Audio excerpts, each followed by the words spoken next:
Let's see actually. So Sekka, Amy, I want to pull her. And she's a common too, or a common too, so hopefully we can pull her. I love using that card. Brilliant Fairy, Ignis Dragon, Dark Emperor. Okay, okay, okay. Good, good, good. So I don't think we've pulled the Dark Emperor yet. We know that. We have 3 more leaders to go. I don't know if we'll pull all of them, but I'm hoping for Amy and Brilliant Fairy. But Amy, please give me more Shadowcraft leaders. I am a Shadow main through and through. I love that class to death. I almost always climb up with Shadow, unless like Shadow really doesn't have a deck in the meta. But right now it does, so. But hey, who's to say maybe Last Words isn't going to be as cracked as people currently think it is, or it will be. But it really didn't lose anything. That's why people think, at the very least, it will still be tier 2.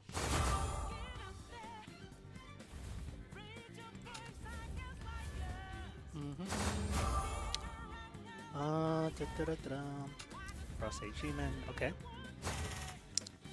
If we don't, again, if we don't pull anything here, it's totally fine. 3 legendaries and the last 10 pull totally made up for it already. Flower Fox. Let me read this real quick. At least 1 fairy to your hand, double number of fairies instead. Okay, so this is good.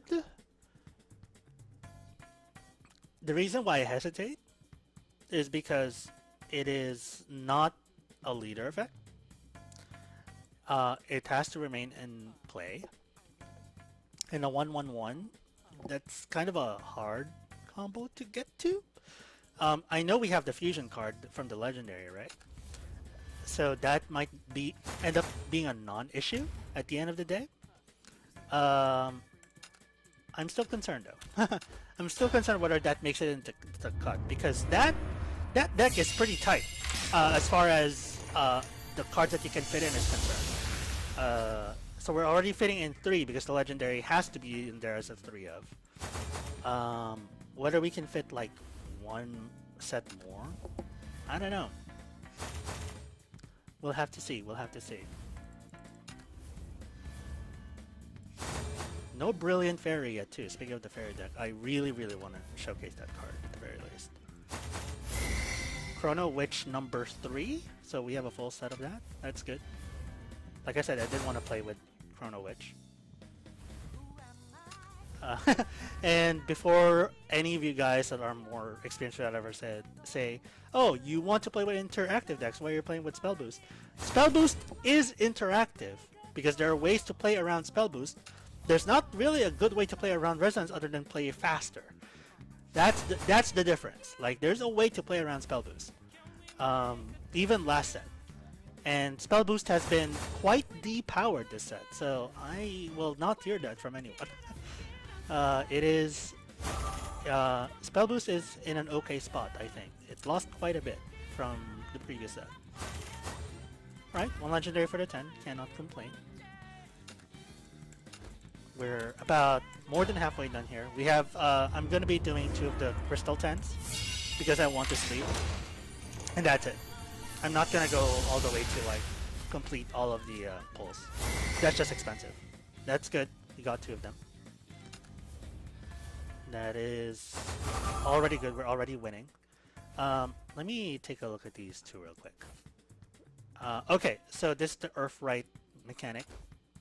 Let me explain this, especially because even intermediate players shouldn't know about this. When played, Earth Sigil Amulets with stack will banish all the other Earth Sigil Amulets in play. So normally you would have multiple Sigil Amulets, but now this kind of condensed it to 1. 1 will be subtracted from your Earth's total stack. Once a card stack reaches 0, it's destroyed. So this kind of makes Earthright a little bit more viable because board space is important for Earthroot. And it kind of allows for a lot greater combos because you can now have more than 4 Earth Sigils in play and still make combo plays. So we'll see. Anyway, it's at least 3, recover 1 evolution point, evolve Earthright, destroy an enemy follower and summon an Oracle Golem. So this, I believe, is the first time that a gold summons a legendary, or one of the rare times at least. I'm sure there's other cards that do this. But yeah, this is the original endgame for Earthright. So the fact that they are reintroducing it through this card is amazing. Dog of the Dead, if you've played at least 3 of the other Dog of the Dead cards, evolve this follower. Last Words, put a Dog of the Dead in your hand. It will be part of Last Words, I think. I'm not sure what it replaces yet, but it will be part of the Last Words deck, just because it's consistent. Consistency is super important for the Last Words deck. Sometimes you just run into a situation where there's not really a good play for you to make. This is always going to be at least a decent play. And especially because it evolves after 3, it means that your opponent will have a pretty hard time playing around it. Blast Fairy, I want to show this because I've been talking about the Fairy deck for quite a bit. Put a Fairy into your hand, deal X damage enemy follower, X equals the number of fairies in your hand. The fact that it's a 1-drop is really good. The problem is, the only problem with this card is, that I see, yes, it offers board control, but Fairy already does a lot of that by design. So after turn 4, this doesn't really have too much of a use. That's its only problem.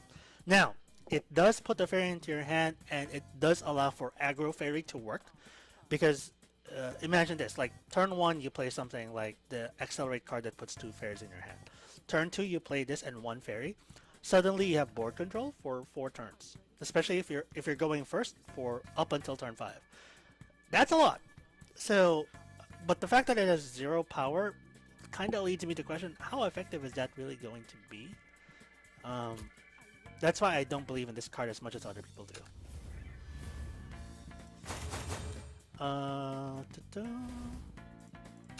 But hey, maybe I'm gonna be proven wrong later. So that is the 3rd Jupiter. So I'm glad we got a full playset of the neutral cards, which is fantastic. I think we're way good on linked. Yeah, we're definitely way good on linked. So that's good because I want to play with that puppet portal. Or rather 20 portal. Maybe 20 portal is more accurate. And I'm happy that portal is potentially 2 viable versions, puppet and artifact. So, all right. How many legendaries was that? Just 1 or 2? That was 2. Got it. We have 20 packs more for rupee pulls, and then we have 2 last crystal pulls or crystal 10 pulls, and then finally 1 legendary pack. I've been so bad with the legendary packs because I have not done the story at all. Honestly, like I said, I didn't watch the anime, so I'm not a plot guy, at the very least in terms of Shadowverse. I apologize if you guys are. But that is not what this channel is about. This is to bring newer players into the OG game, kind of show you guys how to start. Quite cute. Quite cute. Spell boost, support, strike, draw 2 cards. That is insane. That is insane. Replaces quite a bit for spell boost. Strike, draw 2. Oh, jeez. Alright. Looks like this might be a dud 10 unless... No, not yet. What are you? Haven? Yeah. Yeah, Evolve Haven plus those neutral cards, that's gonna be insane. Evolve Haven. I know that they're trying to push this as an archetype, and I'm here for it. Even if it doesn't end up being that good, I'm here for it. Because I'm all for Shadowverse trying new archetypes that didn't exist previously. Alright, that was a dud 10, but that's fine. We pulled to the last 10 pulls, so we're still quite ahead. Hoping for at least 1 more leader before we end here. Amy, please. Give me Amy. I would love Amy. I would love, love, love, love Amy. And theoretically, we should have a better chance of pulling Amy because of her rarity. So, please. I would love to replace my Last Swords leader.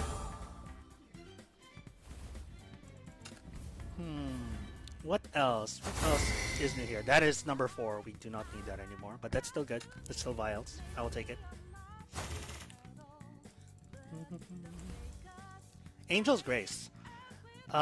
So if you guys watch Ignidius, which is very, very likely that you have already, given that he's probably one of the most prominent Shadowverse YouTubers, he was calling this card potentially broken. The Enhance 4, it's expensive, right? The ability to ignore ward, but the fact that you can apply that to anything with ambush, that's scary. Let's just put it that way. Anything that that combos with ambush is always scary. Those 2 keywords, ambush and storm, you have to watch out for those cards, always. It doesn't matter how weak they seem, like those 2 effects are super overpowered, it's not even fun. Looks like it's going to be the only legendary pull in this 10 pack. Yes. Yes. Okay. Alright. We have no more rupees. Okay. So this is the final 10 here, or final 20. Come on, Amy. At the very least, Amy. Please, Amy. Manifesting Amy here.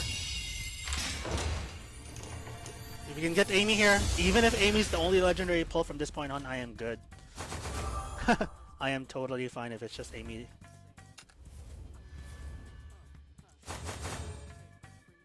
Alright. Now I really can't complain, we've already pulled 2 leaders. So. Oh, that is number 3 and animated, so okay. Alright. Seems good to me. Definitely not complaining about that.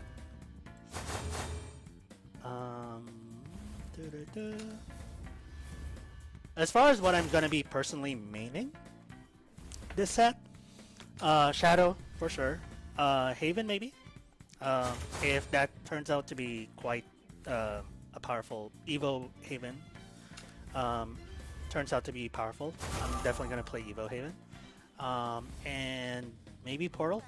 I'm intrigued by Puppet or Artifact Portal, so I'm willing to give it a try. That is Igni. Is this the leader card? I swear to God, if this is the leader animated card, we've just pulled 3 leaders, technically speaking. I'll check it out later. I don't even know if that's the leader version. It's animated too. Jesus Christ. All right. But yeah, those 3 are kind of what I'm thinking about. Ooh, this is the first one I've seen. Coronation, Swordcraft. Give an allied follower +7/+7 ward, and the following effect can't be targeted by enemy effects. See? Anything with ambush, this is super scary. Anything with ambush. Because, like, can't be targeted by enemy effects and ward is insane. That's a combination that you really... Because it means that you can't ignore it unless you have a board wipe, and there's not a lot of board wipes. There's not a lot of board wipes, so your only answer to this reasonably is Bane. So yeah, but the card by itself is not that fantastic. It has combo potential. I'll put it that way. It definitely has combo potential. And that's it. Let me see. Alright, that is 2 cards here. God of Curses.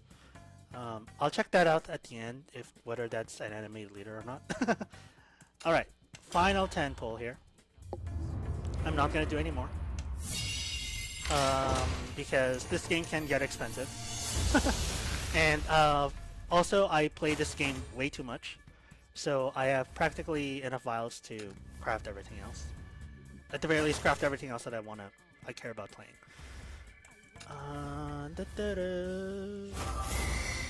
That is new.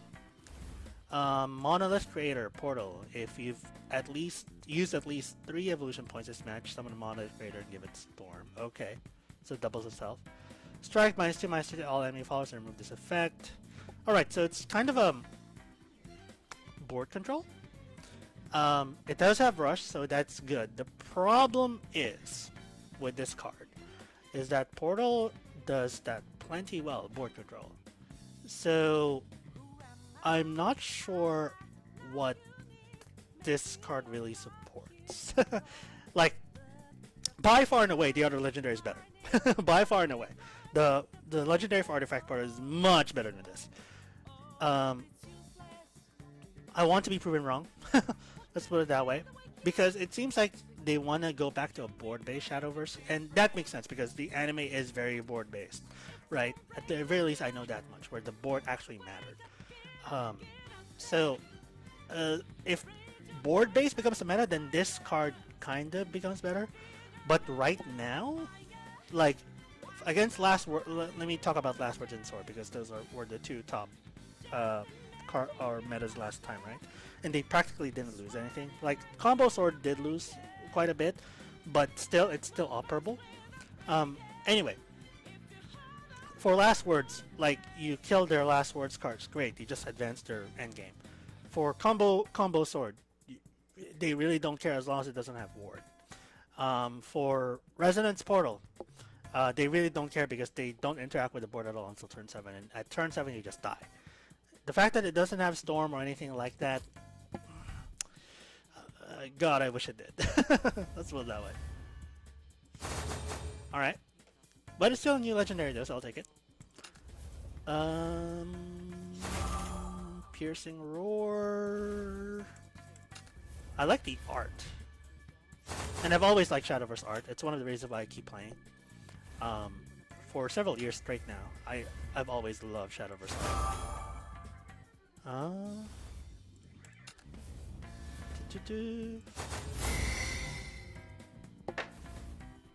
Best pack opening ever.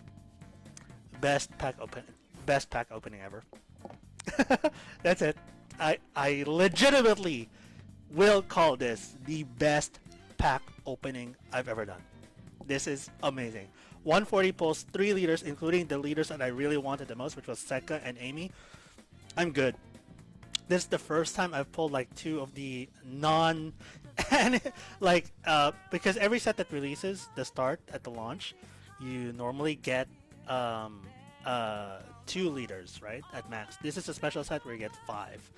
But the fact that I got like the 2 non-anime leaders from launch, I am totally satisfied. Much more than satisfied. This is absolutely an insane pack opening already. Thank you, Shadowverse, for the good luck. Oh my god, I can't even, guys. I can't even. I am so happy right now. That is the leader. I am 1000% sure that is the leader. Yo! Oh my god. So we're only missing Brilliant Fairy. That is insane. 4 leaders and 140. Oh my god. Well then, yeah. Yeah. That is a good... That is... No, not just good. This is the perfect start to the Channel 3 launch. What can I say, guys? I'm dumbfounded. If you guys can see my face right now, I have no words. I have 0 words. That is 4 leaders and 140. That is legitimately nuts.